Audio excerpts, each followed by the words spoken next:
दोस्तों Jayaprakash power ventures limited की बात करें तो लोगों को लग रहा है कि ये स्टॉक आने वाले समय में उनको नुकसान पहुंचा सकता है, यानी इसकी जो प्राइस है वो बहुत नीचे आ सकती है वापस, यानी अभी तक भरोसा नहीं कर पा रहे।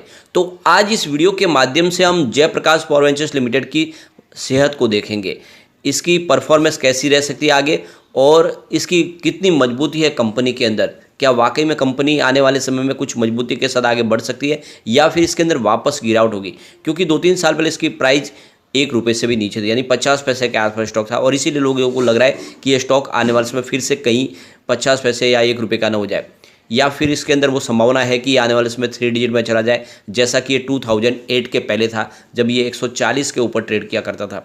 तो इन्हीं को लेकर इस वीडियो के माध्यम से उन सारी संभावनाओं को तलाशेंगे। यहाँ पे जो प्रमोटर होल्डिंग है उसमें जेपी पावर के अंदर देखें तो जो प्रमोटर की होल्डिंग काफ़ी कम है, लेकिन उसके अंदर अगर आप देखें तो कुछ और अंदर दूसरे माध्यम से भी देखें तो जेपी ग्रुप के अंदर होल्डिंग जरूर बढ़ी हुई है। तो इन सारी बातों को समझेंगे इस वीडियो के माध्यम से। लेकिन फ्रेंड उससे पहले अगर आप पहली बार हमारे चैनल पे आए तो चैनल को सब्सक्राइब कर दीजिए, एक बेल आइकॉन दबा दीजिए ताकि जब भी नया वीडियो बने पहला नोटिफिकेशन आपको मिले। वीडियो पसंद आए तो लाइक से जरूर कीजिए। चलो फ्रेंड्स वीडियो स्टार्ट कर। फ्राइडे के कारोबार की बात करें तो स्टॉक की क्लोजिंग 10.25 पर रही, जहाँ पे 1.44% की गिरावट देखने को मिली। तो काफ़ी समय से स्टॉक स्ट्रगल कर रहा है ऊपर जाने के लिए, यानी समय 2 डिजिट में तो आ चुका है, लेकिन पिछले 4-5-6 ट्रेडिंग से देखें तो ये 10.5 के आसपास दिखाई दे रहा है। अब इसको एक बड़े ट्रिगर का इंतजार और वो इसको Q2 के रिजल्ट से मिल सकता है। अगर Q2 का रिजल्ट ज़बरदस्त रहेगा तो एक शानदार तेजी की शुरुआत हो सकती है और देख सकते हो कि ये Q2 का पीरियड भी निकल चुका है, तो जल्दी हमारे सामने Q2 का रिजल्ट भी होगा। अब यहाँ पे जो सबसे बड़ा सवाल निकल के आता है कि जयप्रकाश पावर वेंचर्स लिमिटेड के ऊपर टोटल डेट कितना है, क्योंकि इसी से कंपनी की गणित आगे समझ में आती है। तो यहाँ पे देख सकते हो कि कंपनी ने अपने डेट को कम किया है। देख सकते हो कि मार्च 2023 में जहाँ पे इनका डेट जो था वो 50.8 बिलियन रुपीज़ के आसपास था, वो घट के 47.6 बिलियन रुपीज़ के आसपास आए। तो ये एक बहुत बड़ा पॉजिटिव ट्रिगर है, कंपनी ने अपने डेट को कम किया है। इसके अलावा देखें तो कंपनी के पास जो देखें तो 1.80 बिलियन रुपीज़ का कैश भी है। तो उसको अगर कैश को यहाँ पे लेस कर दे तो जो टोटल कंपनी का डेट निकल के आएगा वो 45.8 बिलियन रुपीज़ के आसपास है, यानी कंपनी की सेहत इस मामले में देखें तो कुछ आपको सुधरती हुई दिखाई देगी। जेपी पावर के लिए यहाँ पे पॉजिटिव सिग्नल क्या है और निगेटिव सिग्नल क्या है उसको समझने की कोशिश करेंगे कि आखिर कंपनी के अंदर क्या क्या मजबूती की सबूत है और क्या यहाँ पे जो कमजोरी है कंपनी की। तो सबसे ऊपर जो पॉजिटिव अगर सिग्नल देखें इसका, तो कंपनी की जो एनुअल रेवेन्यू ग्रोथ है उसमें वृद्धि हुई है।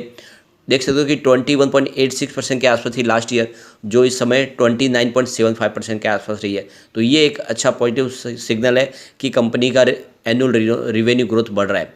अब जो सेकंड जो निगेटिव इसका सिग्नल है क्वार्टरली रिजल्ट, जिसमें 6.18% की यहाँ पे गिरावट देखने को मिल रही है ईयर ऑन बेसिस पे। तो ये एक तरह से इसका सिग्नल वीक जरूर है कि कंपनी का जो क्वार्टरली रेवेन्यू है उसमें यहाँ पे गिरावट हुई है। तीसरा जो यहाँ पे पॉइंट है वो भी निगेटिव है, एनुअल नेट प्रॉफिट में गिरावट हुई है 48.44% की, लास्ट ईयर जो 55.42 करोड़ के आसपास रही है। अगला निगेटिव पॉइंट है कि क्वार्टरली जो नेट प्रॉफिट है उसमें 20.79% की गिरावट हुई है। एक जो पॉजिटिव और अगला इसका पॉइंट अगर आप देखें तो स्टॉक की प्राइस है उसमें 44.37% की शानदार वृद्धि देखने को मिल रही है। तो इसके बाद में अगर आप देखें तो जो निगेटिव पॉइंट है वो है प्राइस टू अर्निंग रेशियो, यानी इसका जो पी रेशियो है वो देखें तो आप देखो कि 1373.99 के आसपास है, जो इस सेक्टर के पी रेशियो से ज़्यादा है जो 49.88% के आसपास है। अब यहाँ पे जो अगला पॉइंट है वो है positive debt to equity ratio 0.46 के आसपास है, जो लेस देन 1% है, जो ये हेल्दी कहा जा सकता है। तो debt to equity ratio company का काफ़ी अच्छा है। अगला पॉइंट फिर से निगेटिव अगर आप देखें तो इसका आरओई का है, रिटर्न ऑन इक्विटी, जो देख सकते हो कि 0.53% के आसपास है, जो लेस देन 10% के हिसाब से। तो यह एक निगेटिव पॉइंट है। अगला पॉइंट है वो न्यूट्रल है, यानी प्रमोटर शेयर होल्डिंग में देखें तो 24% के आसपास, जिसको हम न्यूट्रल समझते हैं। एक तरह से यहाँ पे आपको उतनी ही लेवल के है हिसाब से जो ठीक ठाक लग रही है। अगला पॉइंट पॉजिटिव वो है इंटरेस्ट कवरेज रेशियो, जो 2.24% के आसपास है, जो हायर देन 1.5% के आसपास के हिसाब से देखें तो एक तरह से यह कंपनी अपना जो कर्ज है वो चुका सकती है, उसमें इनको कंफर्टेबली वो एक इनके लिए एबिटेडा मार्जिन के हिसाब से काफ़ी अच्छा पॉइंट है।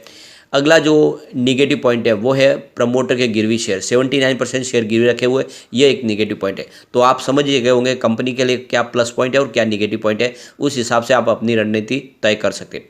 अब यहाँ पे अगर हम शेयर होल्डिंग पैटर्न को देखें तो प्रमोटर की होल्डिंग 24% है, डीआई की होल्डिंग यहाँ पे 22% है और एफआई की होल्डिंग 4.7% है, अदर्स की होल्डिंग 49% है।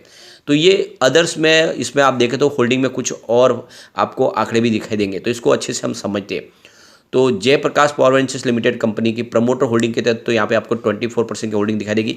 एक ट्रस्ट की होल्डिंग है, ये 5% की है, ये जो भी कंपनी से संबंधित ट्रस्ट है इसकी 5% की होल्डिंग है। इसके अलावा जेपीवीएल ट्रस्ट थ्रू नरेश चंद्र तलवार, तो जेपीवीएल मतलब जयप्रकाश पावर वेंचर्स लिमिटेड का ट्रस्ट बना हुआ है, इसके अंदर भी 5% की होल्डिंग है। तो एक तरह से देखें तो ये पब्लिक के अंदर गिनी जा रही है, लेकिन इसको हम प्रमोटर के हिसाब से भी देख सकते हैं क्योंकि ये ट्रस्ट बना हुआ है। तो इस तरह से देखें तो ये 35% की होल्डिंग निकल के आती है लगभग।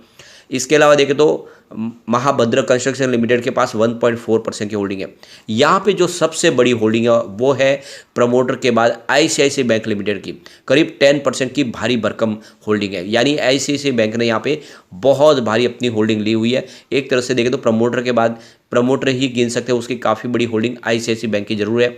इसके बाद में सेंट्रल बैंक ऑफ इंडिया जिनकी होल्डिंग 3.7% के आसपास है, और उसके बाद अगर आप देखें तो कैनरा बैंक की होल्डिंग है जिनकी 2.4% की होल्डिंग है, और life insurance corporation of India की भी 1.4% की होल्डिंग है, यूको बैंक की 1.2% की होल्डिंग है।